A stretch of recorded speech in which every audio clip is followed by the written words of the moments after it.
Hello दोस्तों, नमस्ते। एक बार फिर से आपका मेरे व्लॉग में स्वागत है। आज मैं आपको दिखाने वाला हूँ जो ऋषिकेश से देहरादून और मसूरी जो रास्ता जा रहा है वो कितना खूबसूरत है और पहाड़ों के बीच में से होके जा रहा है। और जब बारिश का मौसम हो जाता है तो पहाड़ों की जो एक सुंदरता होती है वो भी और भी ज़्यादा बढ़ जाती है। तो आज हम जा रहे हैं 7 मोड़ से। ये रास्ता जो है वो 7 मोड़ से के नाम से बहुत ज़्यादा फेमस है, 7 मोड़ वाला रास्ता।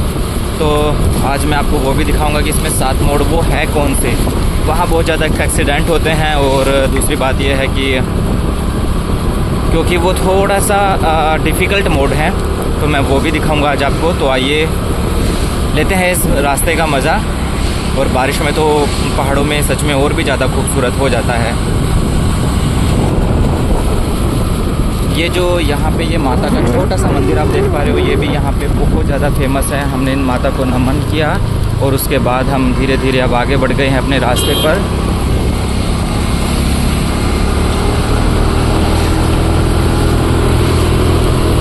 यहाँ पे मैंने अक्सर देखा है कि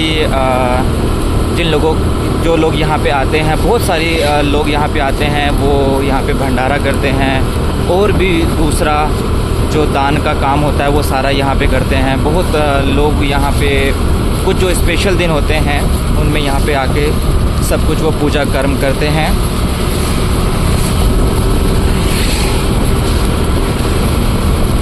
वैसे किसी ने क्या खूब कहा है कि मंजिल का उतना मज़ा नहीं है जितना रास्ते का मज़ा है। तो सच में मुझे आज ये रास्ता बहुत खूबसूरत लग रहा है। और अभी तो मैंने जस्ट चलना ही शुरू किया है और आप देख भी पा रहे हो यहाँ पे कितना खूबसूरत है। और लिखा हुआ है कि हाथी प्रभावित क्षेत्र, मतलब कि यहाँ पे जो है हाथी आते रहते हैं, क्योंकि हमने एक तरीके से हाथियों के घर में से ही रास्ता निकाला है। जंगल जो है वो हाथियों का ही घर है, जानवरों का, और हमने वहाँ से रास्ते निकाल दिए हैं। तो हाथी जो है इन्हीं रास्तों को इधर से उधर पार करते हैं। और कई बार तो ऐसा देखा भी गया है कि उनकी वजह से जाम लग जाता है, वो बीच रास्ते में आकर खड़े हो जाते हैं।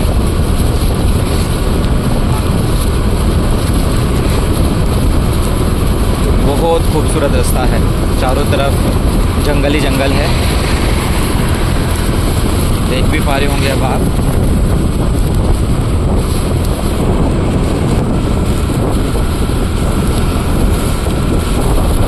और दोस्तों, जब भी आप कहीं पहाड़ों में घूमने निकलते हो तो अपने साथ एक पन्नी वाला कोट जो होता है, जो आपको रेन कोट बोलते हैं जिसको, उसको भी अपने साथ लेके निकला करो, ताकि आप बारिश में भी ट्रैवल कर सको। और एक बारिश में ट्रैवल करना उसका एक अलग ही मज़ा है।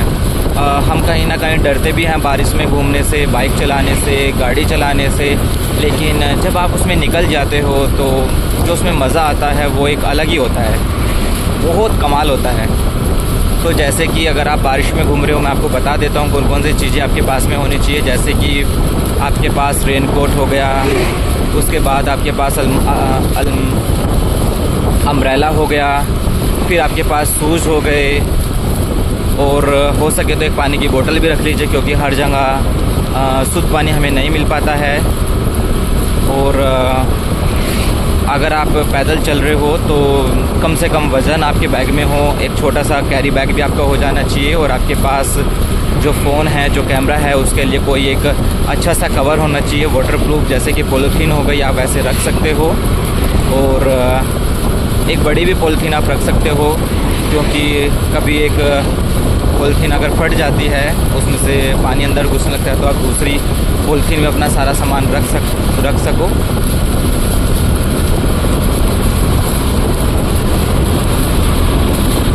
और अगर आप अपनी कार में हो तो फिर तो क्या ही कहने हैं। पर वैसे बरसात के मौसम में बाइक या स्कूटी पे घूमना और कार के अंदर बैठ के घूमना, दोनों में बहुत फ़र्क होता है। क्योंकि जब बारिश की बूंदें हमारे फेस पे लगती है तो एक मज़ा आता है, अच्छा लगता है। और गाड़ी के अंदर तो हम बैठे घूमते ही रहते हैं, जैसे कि हम टीवी में से सब कुछ देखते हों। और ये जो रास्ता है यहाँ पे बहुत ज़्यादा कपल्स आते हैं कहीं ना कहीं अपने साथ एक दूसरे के साथ टाइम स्पेंड करना। और ये मैं लगभग 7 मोड़ पे पहुँच गया हूँ। ये कभी यहाँ पे कार का एक्सीडेंट हुआ होगा जिसमें आग लगी होगी, अभी आपने देखा। तो यही वो 7 मोड़ हैं। अब हम पहुंच गए हैं। लिखा भी हुआ है बोर्ड पे कि सावधानी से गाड़ी चलाइए। डोईवाला यहाँ से मात्र 14 किलोमीटर है। मैं धीरे धीरे से चलाने की कोशिश करता हूँ।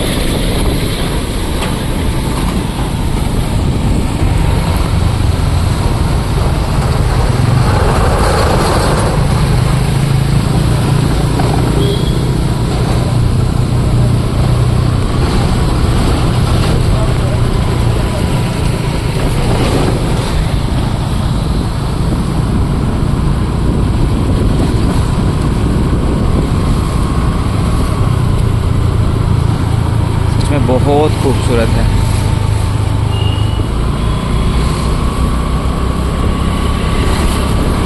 और अक्सर यहाँ पे एक्सीडेंट कुछ इस वजह से होते हैं कि हम जो गाड़ी चलाते हैं अनकेयरफुल होके चलाते हैं, वरना सब ठीक है इधर। पर हाँ, सच में मोड़ तो है। और मुझे ऐसा लगता है कि कहीं ना कहीं 7 मोड़ से ज़्यादा ही है अगर हम सारे काउंट करें। चलो ठीक है, हम इनको काउंट ही कर लेते हैं। एक ये भी हो गया मोड़ और इसके आगे भी है।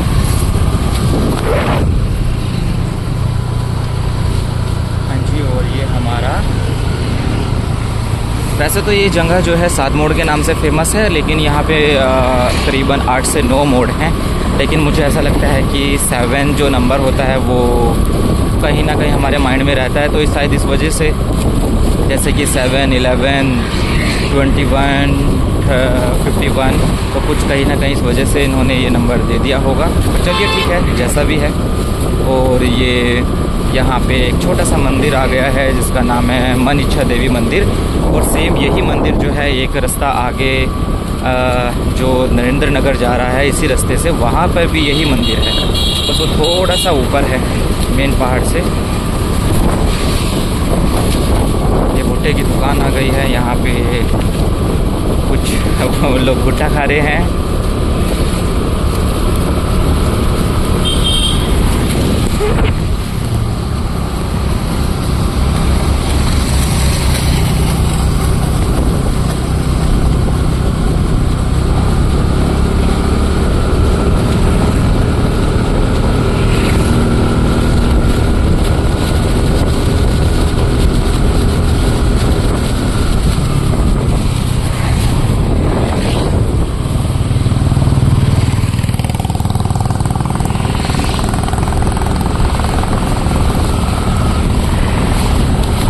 ये वो मोड़ है दोस्तों जो नरेंद्र नगर जा रहा है और जिसपे मन इच्छा देवी माता का एक मंदिर है। थोड़ा सा करीबन 1 किलोमीटर जाने के बाद है वो, और इसी रास्ते पे आगे एयरपोर्ट पड़ता है।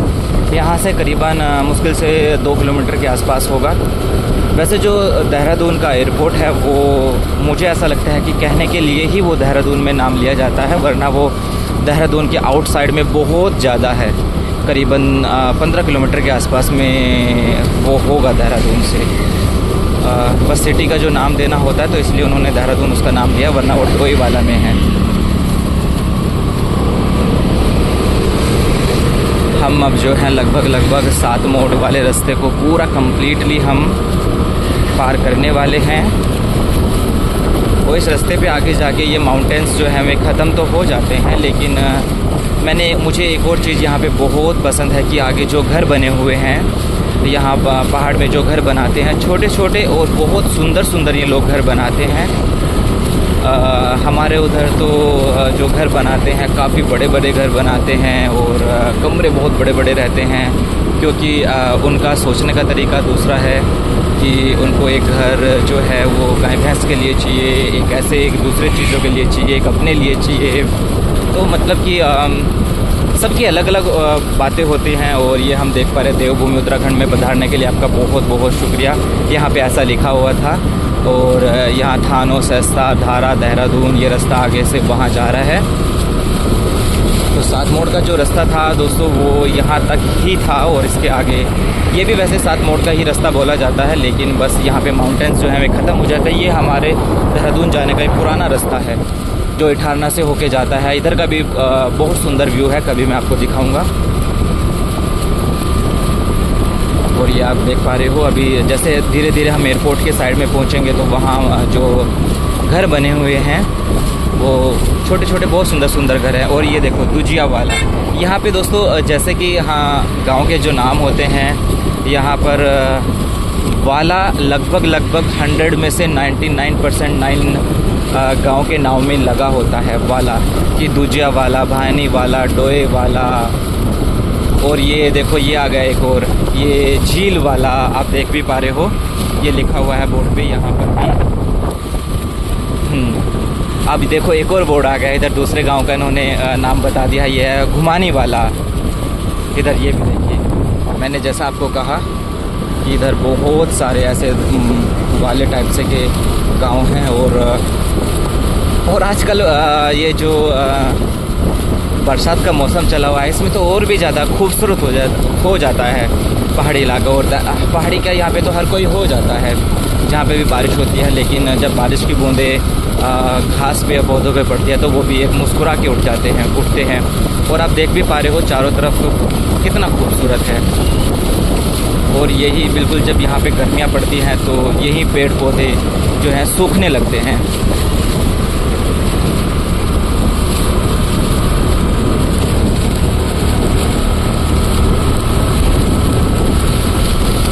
वैसे आज मुझे काफ़ी देर में आना था और मैं बहुत जल्दी आ गया हूँ। मुझे तो लग रहा था कि मैं जिस स्पीड पे चल रहा हूँ तो मुझे काफ़ी टाइम लगेगा। अब ये देखिए मैं बस 40 की स्पीड पे चल रहा हूँ। और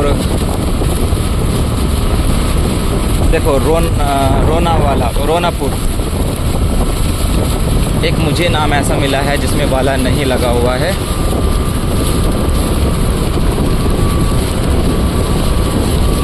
और ये यहाँ पर गायें जो होती है, सब लोग ये क्या करते हैं कि यहाँ पे खुला छोड़ देते हैं। और कुछ लोग तो ऐसे भी हैं जो अपनी गाय को ऐसे खुला छोड़ देते हैं और शाम को वो खुद वापस घास खाने के बाद वापस घर पे आ जाती है, वो फिर उसका दूध निकाल देते हैं। सुबह फिर वो घूमने चली जाती है, घास खा के वापस आ जाती है। और दोस्तों ये देखिए पहाड़, माउंटेन्स हम कितने सुंदर लग रहे हैं।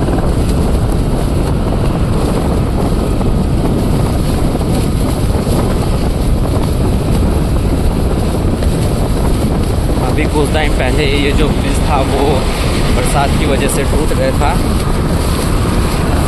ये जस्ट एयरपोर्ट के बराबर में है। हम लगभग एयरपोर्ट पर बस पहुंच ही गए हैं।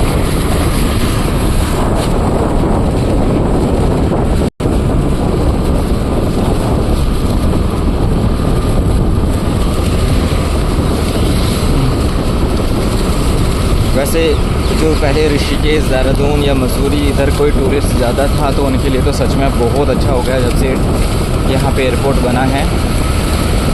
और आप ये जो यहाँ पे टी पॉइंट देख रहे हो, यही यहाँ से ही एयरपोर्ट शुरू हो जाता है। ठीक है, ये जो रास्ता आप यहाँ पे देख पा रहे हो, यहाँ से ही एयरपोर्ट शुरू हो जाता है। ये जो है एयरपोर्ट का रास्ता है। और ये आप सामने इधर जो पेड़ देख पा रहे हो उनके डायरेक्ट पीछे एयरपोर्ट है। और यही रास्ता जो आगे जाके चंडीगढ़, पोंटा साहिब, मसूरी, हरिद्वार और देहरादून भी जा रहा है।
जो रास्ता है दोस्तों ये डायरेक्ट उस साइड एयरपोर्ट है घर के पीछे, लेकिन ये जो रास्ता है यहाँ जो घर बने हुए हैं आप शायद देख भी सकते हो,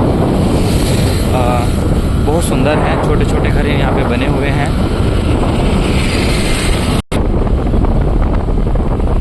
जैसे कि ये देखिए आप,